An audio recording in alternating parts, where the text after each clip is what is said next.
अल्लाह हिफाजत फरमाए। इब्तिदा में मैंने थोड़ी सी वो बात अर्ज की थी, वो ये कि जब किसी जगह के मुसलमान नमाज पढ़ सकते हों, रुकावट कोई ना हो, फिर भी ना पढ़े। जब किसी जगह के मुसलमान रोजा रख सकते हों और सुस्ती की वजह से रोजे न रखें, जब किसी जगह के मुसलमान ज़कात दे सकते हों फिर भी न दें, जब किसी जगह के मुसलमान हराम कामों से बच सकते हों फिर भी न बचें, जब किसी जगह के मुसलमान कुरान पढ़ सकते हों फिर भी कुरान के साथ उनका ताल्लुक कायम न हो, जब किसी जगह के मुसलमान अपनी नबी की एक सुन्नत पर अमल कर सकते हों फिर भी न करें, तो अल्लाह ताला शानों की तरफ से कभी खतरनाक फैसले आते हैं। वो ये कि जब तुम आज़ादी के दौर में मेरे दीन पर अमल कर सकते थे फिर भी तुमने अमल नहीं किया, तो मैं ऐसे हालात ले आऊंगा कि तुम चाहोगे भी अमल करना तो कर नहीं सकोगे। उसकी मिसाल नंबर 1 उंदुल्स की मैंने पेश कर दी थी कि उंदुल्स में 800 साल तक मुसलमानों की हुकूमत रही और बाद में जब खराबियां शुरू हो गई तो वो हालात आ गए कि अगर वो कुरान पढ़ना चाहे तो नहीं पढ़ सकते थे, अपनी औरतों की इस्मतें बचाना चाहे तो नहीं बचा सकते थे, बल्कि क्या उनकी तो जान भी बाकी नहीं रही और वहां के मुसलमान या तो मारे गए या ईसाई बन गए या वहां से फरार हो गए। और इस तरह से 800 साल का मुस्लिम मुल्क जो अजानों से आबाद था वो 800 साल का मुस्लिम मुल्क कुफ्रिस्तान बन गया। बुखारा और समरकंद ये वो इलाका था जहां इमाम बुखारी, इमाम मुस्लिम, अबू लैस समरकंदी जैसा इंसान, वो इलाका के जहां इमाम साहिब हिदाया अल्लामा बुरहानुद्दीन मर्ज़ीनानी रहमहुल्लाह ताला जिस इलाके में थे कि जिस मस्जिद में बैठ करके उन्होंने हिदाया किताब लिखी और 13 साल लगे किताब लिखते हुए और 13 साल मुसलसल उन्हें रोजा रखा। घर वालों से खाना आता था, वो खाना रख देते थे, जब घर वाले वापस चले जाते थे ये खाना किसी गरीब को खिलाते थे। 13 साल बैठ करके उन्होंने किताब हिदायत नाम की किताब लिखी थी जो हदीस और अकली उलूम का मजमुआ है। अल्लामा अनवर शाह साहब कहा करते थे, फरमाते थे मैं हर किताब का जवाब लिख सकता हूं लेकिन चंद किताबों का जवाब मुझसे नहीं लिखा जा सकता है, उनमें से एक किताब हिदाया भी है।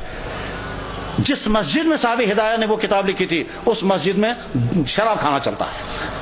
गरज ये कि जब बुखारा और समरकंद जैसे इलाके में वो हालात आ गए कि वहां कुरान रख नहीं सकते, कलमा पढ़ नहीं सकते, मस्जिदों में ताले लग गए, तो अल्लाह ताला शानों को ताकत है अगर गजबनाक हो जाएं तो उन इलाकों में भी यही हाल हो सकता है जिन इलाकों में मुसलमानों को मौका है वो अपने दीन पर चलें। मेरे भाइयों, इस गलत फहमी में मत रहें कि हमारे लिए वो हालात नहीं आ सकते हैं। हमारी पिछली तारीख में ऐसे हालात आ चुके हैं। चाहे कश्मीर की पिछली तारीख में एक जमाना ऐसा आया था जब सिखों का दौर था, मस्जिदों में ताले लगे थे और जो नमाज पढ़ना चाहता था उस नमाज पढ़ना उसको उसकी जिस्म से खाल निकाली जाती थी सब लोगों के सामने ताकि बाकी लोग नमाज ना पढ़ें। श्रीनगर की जामा मस्जिद में घोड़े बांधे गए थे, तमाम मस्जिदें मिस्मार कर दी गई थी। उस वक्त लोग नमाज पढ़ना नहीं पढ़ सकते थे, ये अजानें बैन हो गई थी। जब किसी जगह के मुसलमान अपने दीन की नाकदरी करने लगते हैं तो ऐसे हालात आ सकते हैं। और उसकी मिसाल इस बात की मिसाल नहीं कि मुसलमानों ने नाकदरी की, वो तो जुल्म है, लेकिन मिसाल हमारे सामने है बर्मा के हालात, जहाँ की मस्जिदें खत्म, जहाँ के मदरसे खत्म, जहाँ की दाढ़ियों के एक बाल करके नोचते हैं, जहाँ उलमा को खड़ा कर करके और सुइयां मार मार करके उनको शहीद करते हैं, जहाँ एक एक मुसलमान खातून के साथ 20-20, 30-30 बल्कि 100-100 आदमी बदकारियां करते हैं और खुलेआम करते हैं, जहां मुसलमान औरतों को खड़ा करके आग लगाकर जला देते हैं, जहां मुसलमान औरतों की गोदों के अंदर उनके बच्चों को ज़बह कर देते हैं और सारी दुनिया के मुसलमान देख रहे हैं मगर कोई कुछ नहीं कर सकता। जब उन मजलूम मुसलमानों के लिए कोई आवाज नहीं उठा रहा है तो आप बेफिक्र ये मत रहें हमारे साथ अगर कभी ऐसा हुआ तो सारी दुनिया के मुसलमान सरगर्म हो जाएंगे। आज का मुसलमान बेहिस हो चुका है। आज का मुसलमान दुनिया के हुक्मरान, उनके ब्यूरोक्रेट, उनके तमाम हाई क्लास तबके वो अपनी अय्याशों में डूबे हुए हैं। किसी से कोई उम्मीद नहीं है। अपने दीन पर जमने का फैसला करके उठें, अपने ईमान पर कायम रहने का फैसला करके उठें, अपने दीन पर चलने का फैसला लेकर उठें, अपने घरों के अंदर दीनदार घर बनाने का फैसला लेकर उठें, अपने बिजनेसों को मुसलमान बिजनेस बनाने का फैसला लेकर उठें, अपने फंक्शनों को दीन का फंक्शन बनाने का फैसला लेकर के उठें। जब मुसलमान हराम से बच सकता हो और फिर भी न बचे वो शराबें पिए तो हालात ऐसे आ सकते हैं कि जबरदस्ती मुसलमानों को शराब पिलाई जाएगी। जब मुसलमान दाढ़ी रख सकता हो और न रखे तो बाद में ऐसे हालात आ सकते हैं कि रखना भी चाहें तो नहीं रख सकते। सारी तुर्की के अंदर मुसलमान दाढ़ी रख नहीं सकता, हालांकि सारा मुसलमान मुल्क है।